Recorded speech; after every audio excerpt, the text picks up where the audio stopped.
Hey, what's up, guys? It's Bakes here, and thank you for joining me for today's episode of my random horror reviews. Today's movie was a first time watch for myself. Yeah, my first time giving this movie a go. And it's been one that's been sitting on my shelf for a little while now, so I thought I might as well get around to it.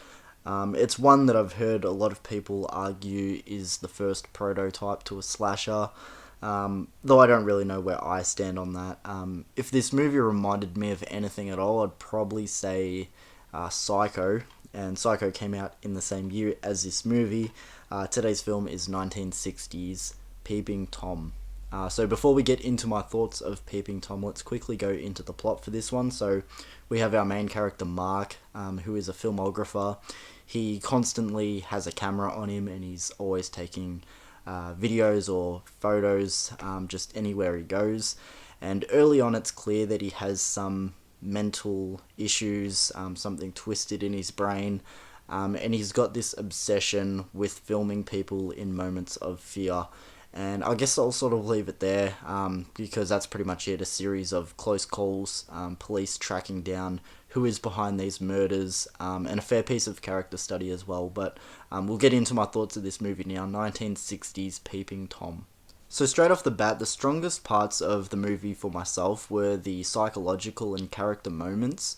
And to be completely honest, I actually didn't really care much for the slasher and point of view killing side of the movie, which normally for a slasher film, that's the parts that draw me in the most. But with this one, I was really drawn into the character side and getting to know Mark, the dialogue heavy scenes with himself, and just watching his brain tick and him around in his environment, and even watching him go about his everyday life and working on film sets and photo shoots and whatever, or even getting to know Helen, who is the love interest in this movie. I thought all of that was really enjoyable. But I'm not gonna lie, everything else from the murders to the police trying to figure out who is the killer and catching up with Mark and everything, I didn't really care for. I do really appreciate this movie for how interesting the character and psychological side of it was, as I was saying, but I really wish it was just a little bit more well-rounded, like the killing moments and, the moments where, someone's life was in jeopardy. I wish that was a little bit more interesting and intense, but instead I was really more so drawn into the dialogue heavy scenes and parts where, it was more of mind games going on.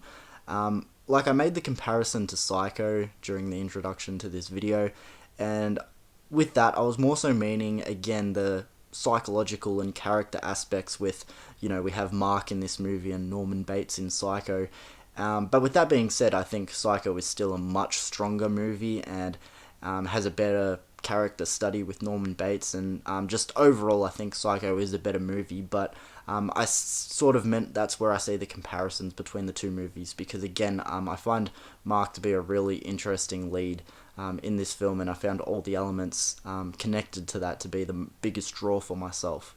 So this was an interesting one for a first time watch, because I could finally see for myself why this movie is seen as such a staple in the horror genre, because it really did blueprint the way for a lot of things to come in the genre, and I can respect how influential of a movie it is from that point of view. But like I've been sort of alluding to, I guess, earlier in the review, or kind of said in a way, overall I just don't think this movie was completely for me.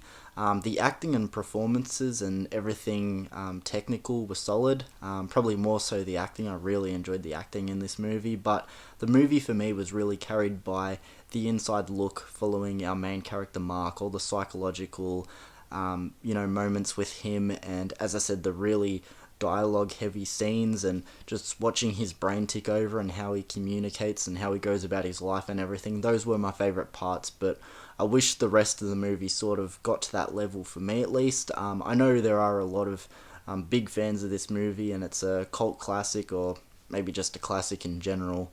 But that's pretty much all I want to say for this review. I know it's sort of been a shorter one today, but there was sort of all the notes and things that I brought up while watching this movie. As I said, a first time watch, so maybe I'll pick up some things further down the track when I eventually check it out again. But for Peeping Tom from the year 1960, it's probably a low score for a classic, but I'm going to give it a 6 out of 10.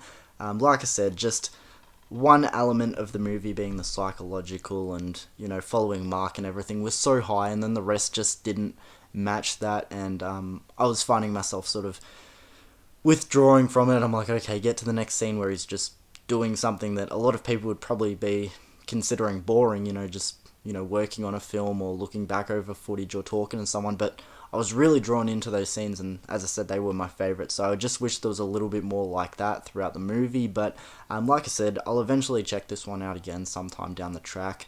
I've said this before, I normally do movies that I've at least seen twice for my random horror reviews, but this one's been sitting on the shelf for a while, and I wanted to record something, so I thought, why not, let's do Peeping Tom.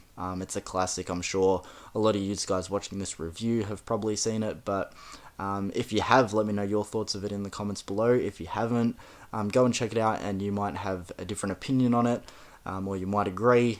Just let me know in the comments below, guys. But I appreciate you guys joining me as always, and I'll see you for another video soon. Peace.